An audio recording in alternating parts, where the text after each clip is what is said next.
if carbon dioxide was actually your bugbear and it was genuine, well, then why wouldn't the Greens, for example, in Africa, the progressives, be agitating to expand the use of nuclear energy? Especially because Germany has to import it anyways, especially because France has demonstrated that it's possible.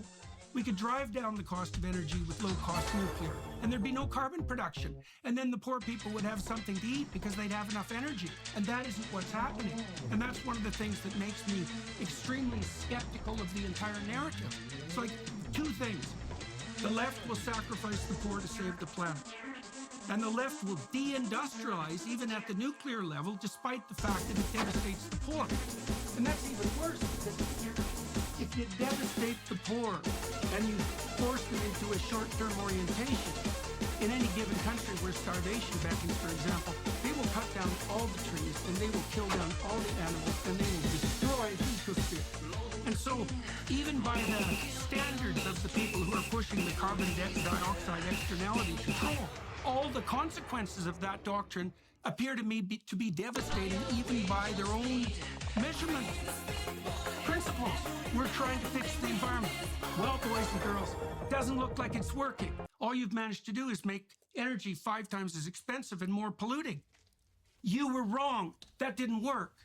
And I can't understand. You can help me. That's why you're here today talking to me. I can't understand how the left can support this. Just one quick thing. Let's say that everything you've said is true. What do you think is the plan then? What is the goal? What is the drive? Like, why push obviously horrible ideas for the planet and the poor? That's a good question. What do you think? Well, because you're sponsoring it, right? So what do you think is the driver goal? Well, I listen to what people say. Here's the most terrible thing you say.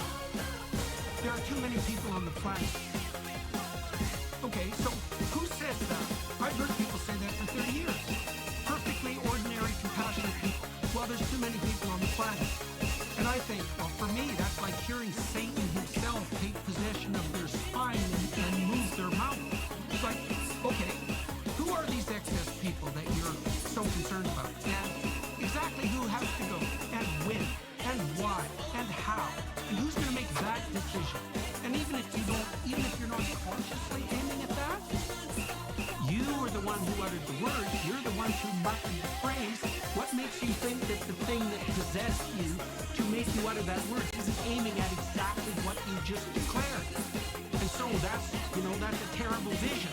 But when you look at what happens in genocidal societies, and they emerge with fair regularity, and usually with the utopia vision at hand, the consequence is the mass destruction of millions of people. So why should I assume that something horrible isn't lurking like that right now?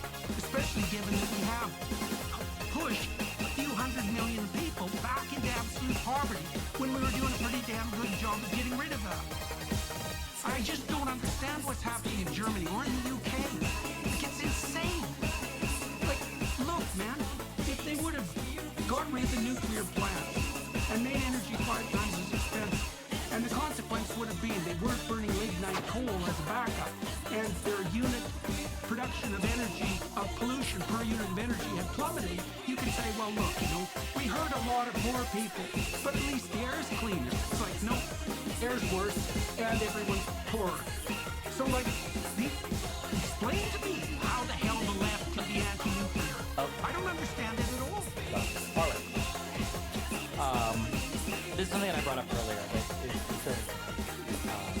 I feel like when people get political beliefs, I feel like what happens is, what we think happens, what we hope happens is you have some moral or philosophical undertone, and then from there, you combine this with some epistemic understanding of the world, and you combine these two things, you engage in some form of analysis, and your moral view, you start to apply like prescriptions. So maybe I'm